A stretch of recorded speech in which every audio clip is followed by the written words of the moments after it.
Hi there, this is Ranjit, and in this video we'll be doing the review for the Samsung Galaxy A9 Pro, and this is a phablet size device, and it's ideal for people who are looking for very long battery. And as you can see, it's having a 6-inch Super AMOLED screen, and the biggest thing is that it has a 5000 milliamp hour battery, and this smartphone gets a lot of things right, but everything is not perfect. And I won't be going over the physical overview and general aspects of this device because I have covered all those aspects in my unboxing video. Check out that video for more info. And before we proceed with the review, here are the specs for your reference. So I'll be dividing this review between the pros and the cons, the things that I liked and the things that I did not like. So let's start with the pros and the things that I liked. And the first thing that immediately struck to me was regarding the build quality. Samsung has done a very good job in terms of build quality. The build quality is very solid. It gives you a very reassuring feel.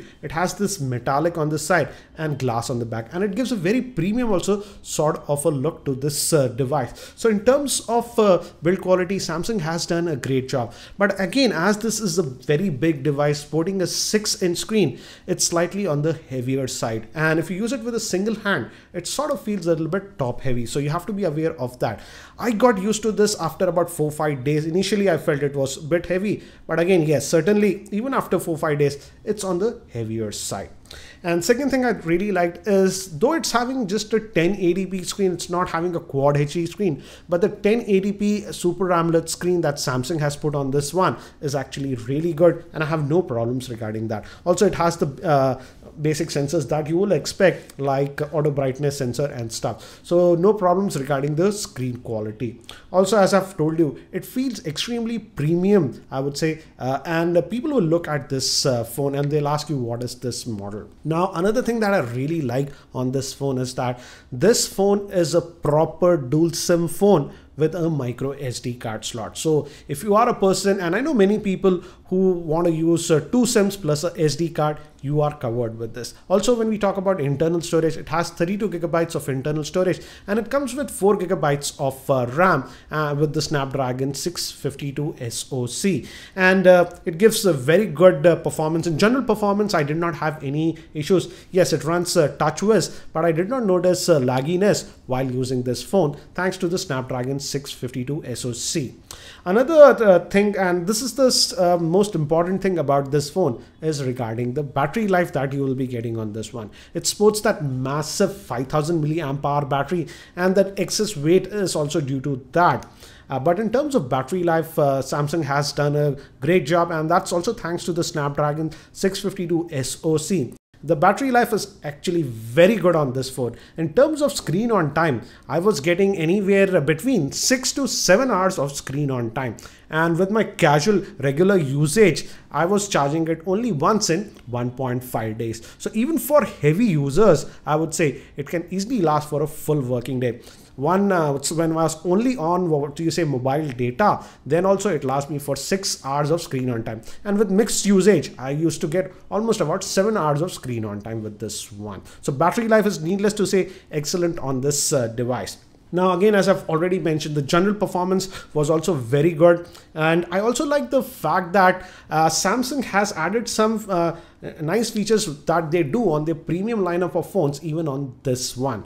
For example, it has the multi-windows support, so that split screen functionality is there on this phone, and it also has themes and even that S-Bike mode on this phone, and yes, it also has NFC.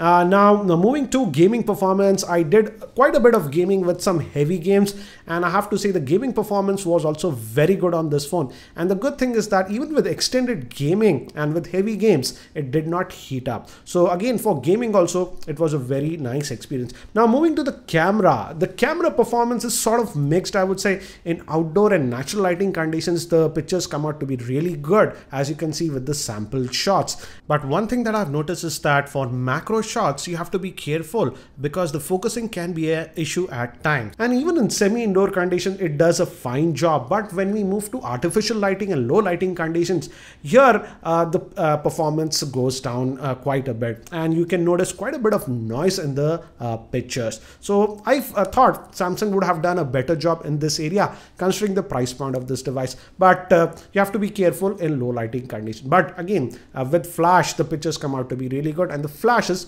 really powerful. Moving to the front facing camera, the front facing camera performance is also very good. Again, it's the same situation. If you take pictures in natural lighting, it comes out to be really good, but in artificial lighting you have to be a little bit careful, otherwise the pictures can come out to be a little bit shaky.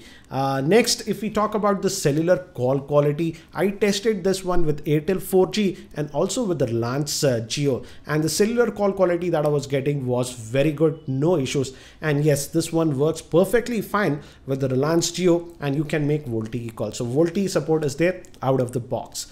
Now, these were some of the things that I liked with this device. Overall, a very good device, I would say. Biggest thing is the battery life, but let's talk about some of the things that I did not like, and here are the cons.